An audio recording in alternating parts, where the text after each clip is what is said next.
ಬೇಗ ಬಾ. ಅಯ್ಯೋ ಬಾ ಕಣೆ ದೀಪ.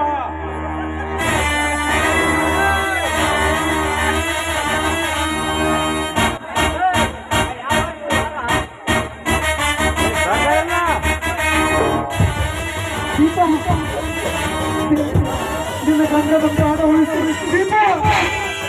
ಬೇಗ ಬಾ ದೀಪ.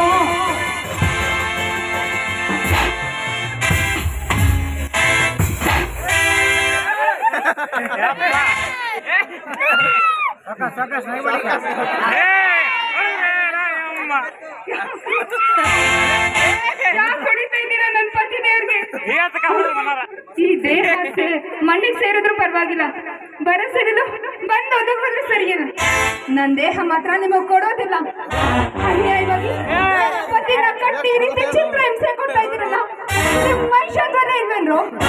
ನೀವು ಕೇಳಿದ ತಕ್ಷಣ ಬರೋದಕ್ಕೆ ನಾನೇನು ಸೂಳೆ ಅಲ್ಲ.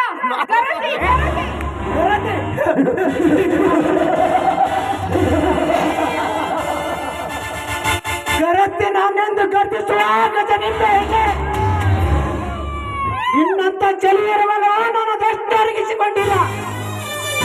ದೀಪ, ಕೋಪದಿ ಕಾಣುವ ನಿನ್ನ ಪ್ರತಿಮೆ ರೂಪ ಚಂದ್ರನಂತೆ ಕಂಗೊಳಿಸಿ ಇಂದ್ರನಂತ ಮೊಳಿಸಲು ನನ್ನ ಮಂಗಮನ ತಕ್ಕನೆ ಕುಡಿಯುತ್ತಿದೆ. ಬಾ ದೀಪ ಬಾ.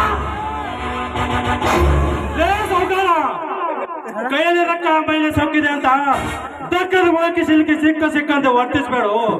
ವರ್ತಿಸಿ ಆದ್ರೆ ಕಳಗರ್ತಿರ ಶಾಪ ಘಟಶಲ್ಪವಾಗಿ ಹರಿದು ಕರಳು ಬಗೆದು ರಾಜಾರೋಷ ಅಂತ ಭಕ್ತಿಸಿದೆ. ಯಾತ್ರೆಯಿಂದ ಉತ್ತರಿಸಲು ದೂರ ನಿಂತ್ಕೊಂಡು ಮಾತಾಡೋ ದುರಾತ್ಮ. ಒಂದು ಕನ್ಯೆನ ಈ ರೀತಿ ಕಾಮದಾಟ ಕರೀತಾ ಇದೆಯಲ್ಲ, ನಿನಗೆ ನಾಚಿಕೆ ಅನ್ನೋದೇ ಆಗೋದಿಲ್ಲ. ಮರ್ಯಾದೆಯಿಂದ ಹೇಳ್ತಾ ಇದ್ದೀನಿ, ನನ್ನ ಪತಿದೇವ್ರನ್ನ ಬಿಟ್ರೆ ಸರಿ. ಕೇಳಿದ್ರೇನು? ಘನವೆತ್ತ ಕರಕ್ಕೆ ಅಂತ ಹೇಳು.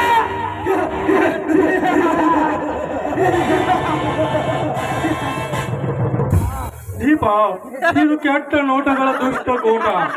ಸುಳ್ಳರುಗಳಕ್ಕೂ ಪಡಿಸುವ ಸಂಜೆ ಹೊತ್ತಿಲ್ಲಪ್ಪ. ನೀನೇಕೆ ಇಲ್ಲಿ ಬಂದಿದ್ದೀಪ? ಹೋಗು, ಬೇಗ ಇಲ್ಲಿಂದ ಹೊರಟು ಹೋಗು. ಹೋಗದಿದ್ದರೆ ಈ ನರ ರೂಪದ ನರ ರಾಕ್ಷಸರು ಅನಾಥ ಹೆಣವಾಗಿ ಮಾಡಿ ನಿನ್ನ ಹಂಗ ಹರಿದು ತಿಂದು ಬಿಡ್ತಾರೆ. ದೀಪ ಹೋಗು, ಪ್ಲೀಸ್ ಹೊರಟು ಹೋಗು ದೀಪ.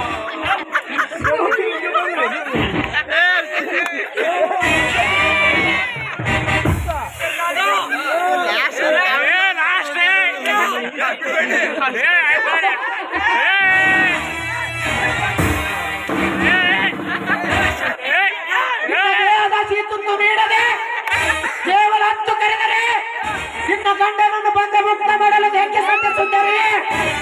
ಶುದ್ಧ ಬುದ್ಧಿ